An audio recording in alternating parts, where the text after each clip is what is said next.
ایک خاموش سنسان سی رات تھی۔ شہر کی گلیاں تھک کر سو چکی تھیں اور آسمان پر چاند بادلوں میں چھپا ہوا تھا۔ اسی دھندلے آسمان کے نیچے ایک نوجوان رہتا تھا جس کا نام صادق تھا۔ صادق کی زندگی بظاہر عام تھی، لیکن اس کے دل کے اندر ایک ایسا طوفان چھپا تھا جو اسے ہر رات بے چین رکھتا تھا۔ وہ اپنے اندر ایک خلا محسوس کرتا تھا، ایک ایسی ادھوری کیفیت جو اسے چین سے رہنے نہیں دیتی تھی۔ لوگوں کے سامنے تھی اور اس میں ایک کور محسوس کرتا تھا جس کو چین کیا لے ہوا تھا۔ وہ اپنے اندر ایک خلا محسوس کرتا تھا۔ وہ اپنے دل میں کیسے محبت کرتا تھا۔ لوگوں کے سامنے نیچے ایک ادھوری کیفیت تھی جو اسے چین سے رہنے نہیں دیتی تھی۔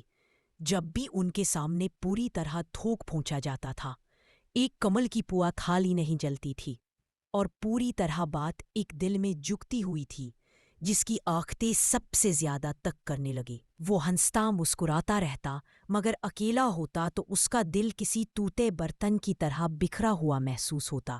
صادق کے والد کا بہت پہلے انتقال ہو چکا تھا۔ اس کی ماں نے اسے بڑی محنت سے پالا، مگر غربت ان کے دروازے سے کبھی نہ گئی۔ ایک دن اسے ایک ایسا نقصان ہوا جس نے اس کی دنیا کو ہلا کر رکھ دیا۔ اس کی ماں بیمار ہو گئی۔ دوا، علاج، ٹیسٹ، ہر چیز کے لیے پیسے چاہیے تھے، مگر صادق کے پاس کچھ نہیں تھا۔ اس نے ہر جگہ سے قرض اٹھایا، محنت کی، دو نوکریاں کی، مگر ماں کی بیماری بڑھتی گئی۔ صادق بے بسی میں ڈوب گیا۔ اس کی ماں کی سانسیں کمزور ہوتی گئیں اور ایک رات وہ دنیا چھوڑ کر چلی گئی۔ صادق ٹوٹ گیا۔ اس کا دل، اس کا گھر، اس کا وجود سب جیسے بکھر کر رہ گیا۔ ماں کے جانے کے بعد صادق کے اندر ایک نئی خاموشی پیدا ہو گئی۔ وہ سب سے کٹ گیا۔ کام پر بھی دل نہیں لگتا تھا۔ وہ گھنٹوں گھر میں بیٹھا چھت دیکھتا رہتا۔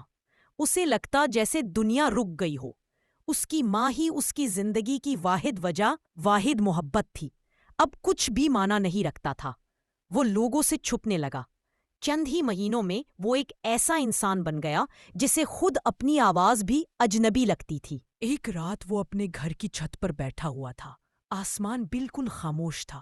کہیں کہیں سے کتوں کے بھونکنے کی آواز آتی تھی۔ اس کی زندگی کا سب سے مشکل لمحہ شاید یہی تھا۔ وہ اپنے اندر کی خالی جگہ کو محسوس کر رہا تھا۔ اس نے اپنے آپ سے کہا، آخر زندگی کا مقصد کیا ہے؟ میں کیوں زندہ ہوں؟ کس کے لیے؟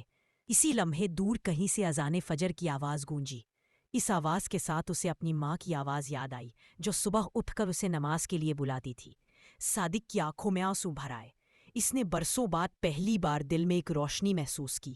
ایک خاموش سی آواز اسے بلا رہی تھی۔ وہ نیچے آیا، وضو کیا اور سجدے میں گر گیا۔ ایسا سجدہ جو شاید برسوں سے اس کی جان انتظار کر رہی تھی۔ لیکن یہ کہانی یہاں ختم نہیں ہوتی۔ سجدے کے بعد اس کی زندگی میں چھوٹے چھوٹے مگر حیران کن معجزے ہونے لگے۔ پہلے دن شاید کچھ نہ بدلا ہو، مگر دل کا بوجھ ہلکا ہونے لگا۔ کام میں برکت آ گئی۔ وہ لوگوں کے کام آنے لگا، غریبوں کو کھانا دینے لگا، یتیم بچوں کو پڑھانے لگا۔ اس نے اپنی ماں کی یاد میں ایک چھوٹی سی جگہ بنائی جہاں روزانہ لوگوں کو پانی اور کھانا ملتا تھا۔ اس کی اچھی نیت نے دنیا کو اس کی طرف کھینچ لیا۔ اللہ کے راستے میں اٹھایا گیا ہر قدم، ہر نیکی، ہر آنسو اس کی زندگی کو بدلتا گیا۔ پھر کچھ وقت بعد ایک دن ایک شخص اس کے پاس آیا اور کہا کہ اسے ایک ادارے میں اچھی نوکری چاہیے۔ صادق نے اسے سفارش کر کے دلا دی۔ چند دن بعد اس شخص نے صادق کو ایک اچھی جاب کی آفر دے دی جو اس کی زندگی کا سب سے بڑا موقع تھا۔ صادق حیران تھا۔ دنیا کیسے بدل گئی؟ لیکن جواب آسان تھا۔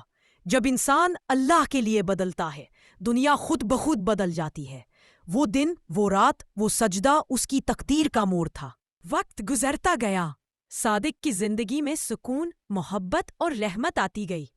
وہ روز شب دعا کرتا، لوگوں کی مدد کرتا، اپنی ماں کی قبر پر جاتا اور کہتا، امی میں بدل گیا ہوں، آپ کی دعائیں آج بھی ساتھ ہیں۔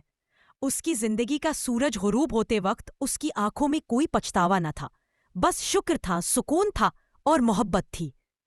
مورل: انسان کے دل کا اندھیرا اس وقت ختم ہوتا ہے جب وہ ایک بار سچے دل سے اپنے رب کی طرف لوٹ آئے۔ کبھی کبھی زندگی کا سب سے بڑا زخم ہمیں سب سے بڑی ہدایت تک لے جاتا ہے۔